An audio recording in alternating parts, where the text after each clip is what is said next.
අද මම මේ වීඩියෝ එකෙන් කට්ටියත් එක්ක කතා කරන්න යන්නේ මේ කාලේට හොඳ ඉන්වෙස්ට්මන්ට් එකක් විදිහට, ඒ කියන්නේ ආයෝජනයක් විදිහට කරන්න හොඳම FD එක මොකක්ද කියලා කියන්නේ. දැන් මේ තියෙන උද්දමනයත් එක්ක දැනට අපිට 2 ඩිජිට්, ඒ කියන්නේ 9ට වඩා වැඩි, සාමාන්‍ය 100ට 15ත් 26ත් වගේ අතර මේ ඉන්ට්‍රස්ට් රේට් හම්බ වෙනවා අපේ ෆික්ස් ඩිපොසිට් වලට. එතකොට නමුත් දැන් ඉදිරියට IMF එකකින් අපිට ආර්ථික සහාය හම්බ වුණොත් සෙන්ට්‍රල් බැංක් එකේ අයිඩියා එක තියෙන මේක 1 ඩිජිට් වලට ගෙනියන්න. ඒ කියන්නේ 9ට වඩා අඩු කරන්න තමයි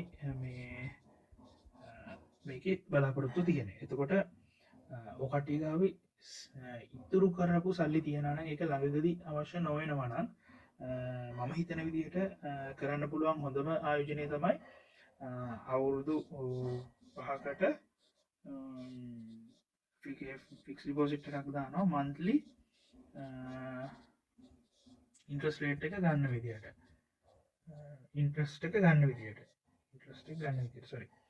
එතකොට එහෙම කරොත් දැන් ඉදිරියේදී තව හිතන්නකෝ දැන් මාර්තු වගේ වෙද්දී ඉන්ට්‍රස්ට් රේට් එක 1 ඩිජිට් වලට අඩු වුණත් ඔයා දාලා තියෙන අවුරුදු 5ක නම් ඒ කට්ටිය අවුරුදු 5ටම ඔයාගේ FD එකට ඒ පොලිය ගෙවන්න ඕනේ. ඊට පස්සේ ආයේ කවදා හරි අලුත් වෙන දවසට ඒ අලුත් වෙන එදාටම තියෙන මාකට් රේට් එකට ඔයාගේ FD එක හැදෙනවා.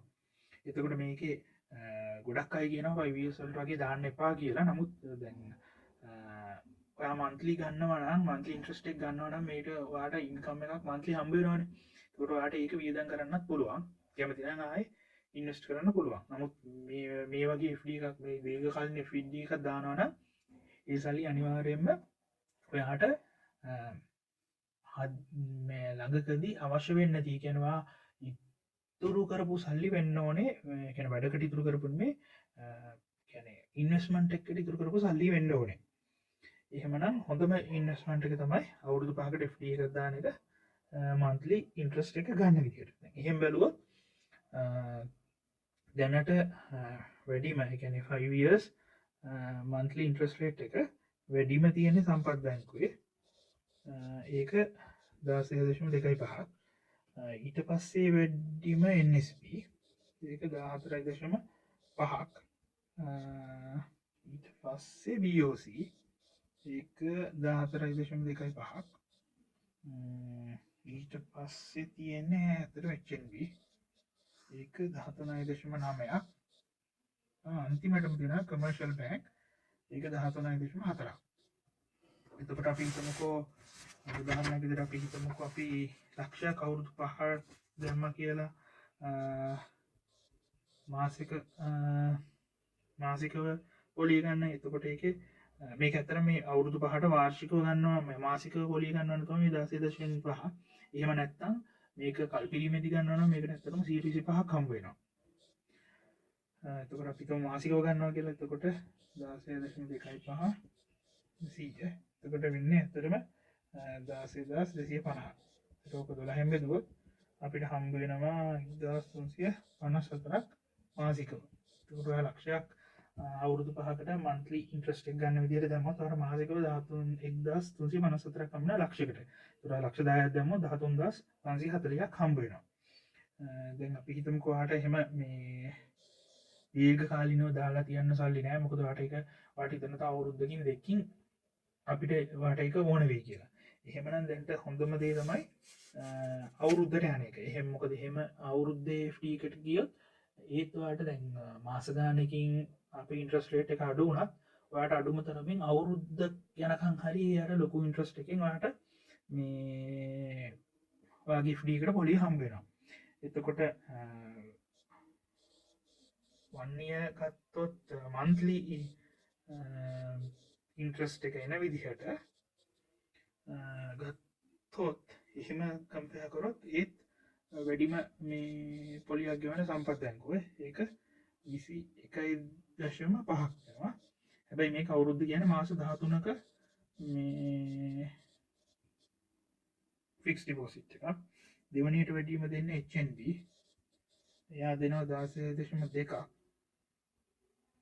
ඊළඟට දෙනවා කමර්ෂල් තුන්වෙනියට එයා දෙනවා 15.8ක්.